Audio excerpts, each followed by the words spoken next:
না বুঝি দুনিয়া না বুঝি তোমায় আমার কি দোষ খালি পাপ জমাই। দেখতে দেখতে 2024 সালও শেষ হয়ে গেল। আর এই 24 সালে আমরা কম বেশি সবাই নিজেদের আমল নামায় পাপ জমিয়েছি, কিন্তু কিছু আল্ট্রা মডার্ন পবিত্র পাপী আছে যারা এই 24 সালে নিজের আমল নামায় পাপ জমানোর সাথে সাথে ভাইরাল হয়েছে। চলেন দেখে নেই 2024 সালে সেসব পবিত্র পাপীদের।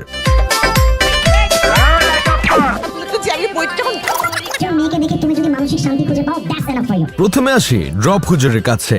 উনি দেখতে মানুষের মতো হলেও আদতে উনি সর্বগুণে গুণান্বিত উচ্চ বংশ মর্যাদা সম্পূর্ণ ব্ল্যাক বেঙ্গল ছাগল। উনি প্রেম প্রীতি ভালোবাসা নিয়ে পিএইচডি করেছেন উগান্ডা থেকে, সিনেমা নিয়ে ডক্টরেট করেছেন আফ্রিকা জঙ্গল থেকে, আর চাপাবাজি ও ধাপ্পাবাজিতে এলএলবি করেছেন হুলুলুলু থেকে। মুখে দাড়ি আর মাথায় টুপি দেখে যে কেউ মনে করবে উনি একজন আলেম, সহজ সরল মানুষ, কিন্তু না রে ভাই, উনি পুরো দমে জালেম। 2024 সালে ভাইরাল হুজুরদের মধ্যে উনি এক নম্বরে ছিল। ব্ল্যাক বেঙ্গল ছাগল রেখে এখন আসি রাম ছাগলের দিকে। এই পবিত্র পাপিটার নাম মাওলানা ওমর ফারুক আল আজমি। কওমি কোরআনে হাফেজ এই বান্দা কওমি মাদ্রাসার সর্বোচ্চ সনদ দাওরায়ে হাদিস করেছেন ভারতের আজমগড়ের একটি মাদ্রাসা থেকে। সেখান থেকে দেশে ফিরে এসে ইমামতি করেছেন 5 বছর, আর বিভিন্ন ইসলামী মাহফিলে ওয়াজ করেছেন 8 বছর। 2024 সালে হঠাৎ তার মাথা নষ্ট হয়ে যায়। সে ইমামতি বাদ দিয়ে সিনেমার নায়ক হতে চায়, দাড়ি ছোট করে ফেলে, মাথার চুল গু কালার করে রাস্তাঘাটে টিকটক করা শুরু করে দেয়। পরে অবশ্য আমরা সত্যিটা জানি সে ভাইরাল হবার জন্যই আলেম থেকে জালেম হয়েছিল।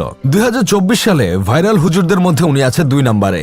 আরবিকে ইংলিশের মতন উচ্চারণ করা মিজানুর রহমান আজহারের দারাজ ভার্সন আসিফ হুজুর আছে 3 নম্বরে। তুমি যদি একটা মেয়েকে দেখে মানসিক শান্তি পাও তাহলে ইটস এনাফ ফর ইউ, আর কিছু লাগবে না। এই ডায়লগ দিয়ে উনি পুরো দেশ কাঁপিয়ে দিয়েছিলেন। পবিত্র পাপীদের তালিকায় আছে আমাদের ঢাকা বিশ্ববিদ্যালয়ের উড়ন্ত পাতা ডিপার্টমেন্টের কিছু পোলামাইয়া, যারা রোজা রমজান মাসে রোজা রেখে গায়ে রং মেখে সংসেজে বান্দরবানের বান্দরের মতো নাচানাচি করে ভাইরাল হয়েছিল।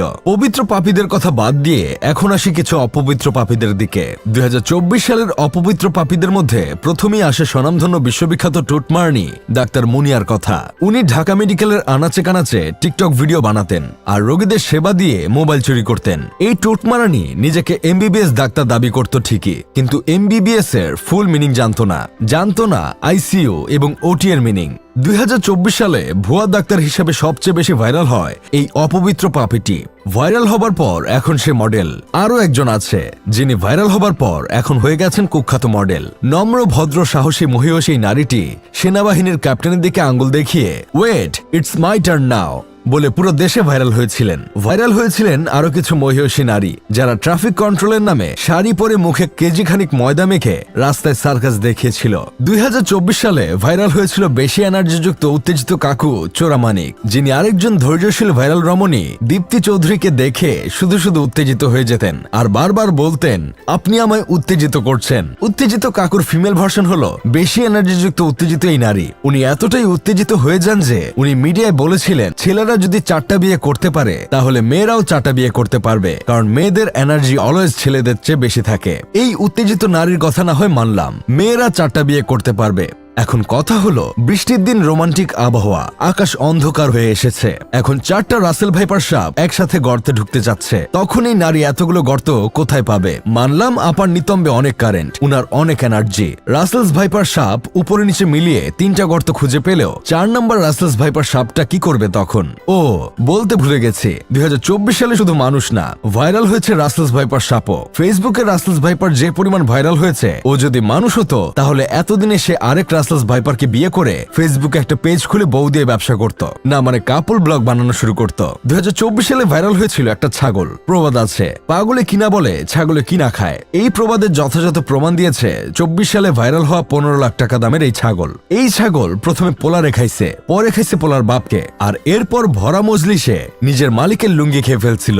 ভাইরাল হয়েছিল উচ্চ বংশ মর্যাদা সম্পন্ন গরু, যে গরুর দাম ছিল 1 কোটি টাকা। 2024 সালে আবারও নতুন করে ভাইরাল হয়েছিল ডক্টর সাবরিনা বইমেলায় বন্দিনী বই নিয়ে এসে বই হাতে সাংবাদিকদের সামনে কান্নাকাটি, গণমাধ্যমকে জেলখানা ভ্রমণের কাহিনী বলা আর নানাভাবে শরীরে যন্ত্রপাতি দেখিয়ে আবারও আলোচনায় এসেছিল করোনার সময় ভুয়া সার্টিফিকেট প্রদান করা এই মহিষী নারী।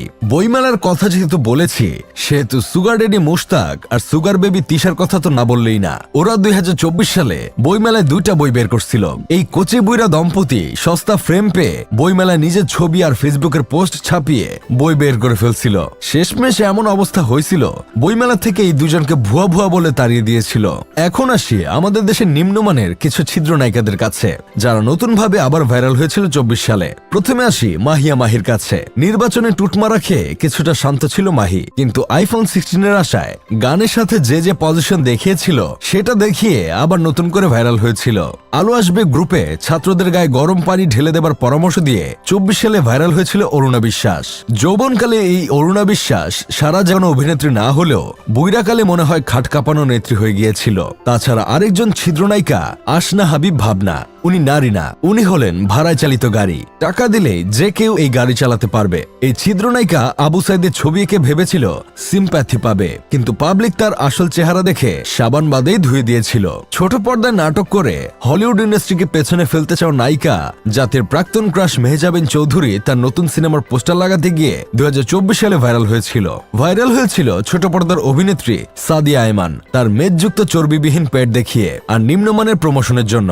বছরের শেষে এসে সাফা কবির, মুমতাহিনা চৌধুরী টয়া, তানজিন তিশা ওরাও ভাইরাল হয়েছিল দুষ্ট জিনিস কেনার জন্য।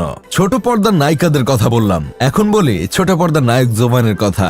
জোভান তার পুরো ক্যারিয়ার জীবনে যতগুলো গালি খাইছে তার চেয়ে বেশি গালি খেয়েছে এক রূপান্তর নাটক করে। এই নাটকে জোভান শরীফ থেকে শরীফা হয়ে যায়। তেমনি এই 2024 সালে শরীফ থেকে শরীফা হয়ে যাওয়ার গল্প বই থেকে ছিঁড়ে ফেলে আমার চোখে হিরো হয়ে যান আসিফ মাহতাব স্যার। 2024 সালে ভাতের হোটেলের জন্য ভাইরাল হয়েছিলেন হাউন আঙ্কেল, কিন্তু তার চেয়েও বেশি ভাইরাল হয়েছিল উনার পুটি সাইজের টুনটুনি দেখিয়ে, আর আরেকজন টুনটুনি হারিয়ে ভাইরাল হয়েছিল।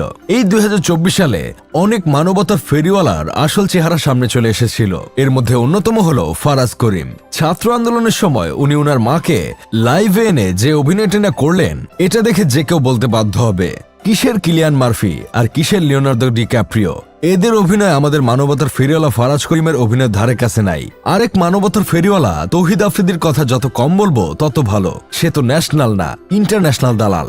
সে যে কত বড় মাদার প্লাস্টিক সেটা বাংলাদেশের মানুষ এই 24 সালে রগে রগে চিনতে পেরেছে। দালালের কথা যেহেতু বললাম, সেহেতু সুলাইমান সুখনের কথা না বললেই না। তৌহিদ আফ্রিদি যে স্কুলে দালালি শিখেছে সেই স্কুলের হেডমাস্টার ছিল সুলাইমান সুখন। দালালিতে যদি কাউকে অস্কার দেওয়া হতো তাহলে নিঃসন্দেহে সুলাইমান সুখন ডজন খানিক অস্কার জিতে যেত। আপনারা এখন অনেকেই ভাবছেন আমি সবার কথা বলছি, কিন্তু আফসোস লীগের কোনো নেতাকর্মী কিংবা ঘেউ ঘেউ লীগের কারো কথা কেন বলছি না। দেখেন ভাই, এই আফসোস লীগ আর ঘেউ ঘেউ লীগ নিয়ে সেই জুলাই থেকে কম করে হলেও 50টা ভিডিও বানিয়েছি। আমার বাঁশবাগানে যত পরিপক্ক আইক্যওয়ালা বাঁশ ছিল সব শেখ হাসিনা আর রেখে যাওয়া ওর এতিম বাহিনীকে দিয়ে শেষ করে ফেলেছি। এখন যে বাঁশগুলো আছে সেগুলো আরেকটু পরিপক্ক হোক, তারপর আবার দিব। যাই হোক, শেষমেশ আমি গোলাম হোসেন একটা কাজের কথা কই। 2024 সালের সবচেয়ে বড় ভাইরাল ঘটনা হলো 15 বছর পর স্বৈরাচার শাসকের হাত থেকে মুক্তি পাওয়া। এই নতুন স্বাধীনতা পেতে আমাদের কি কি আত্মত্যাগ করতে হয়েছে, দেশ স্বাধীন হবার পর আমরা কি পেয়েছি, সেটা নিয়ে পার্ট 2 ভিডিও বানাবো। আশা করছি আপনাদের পাশে পাবো।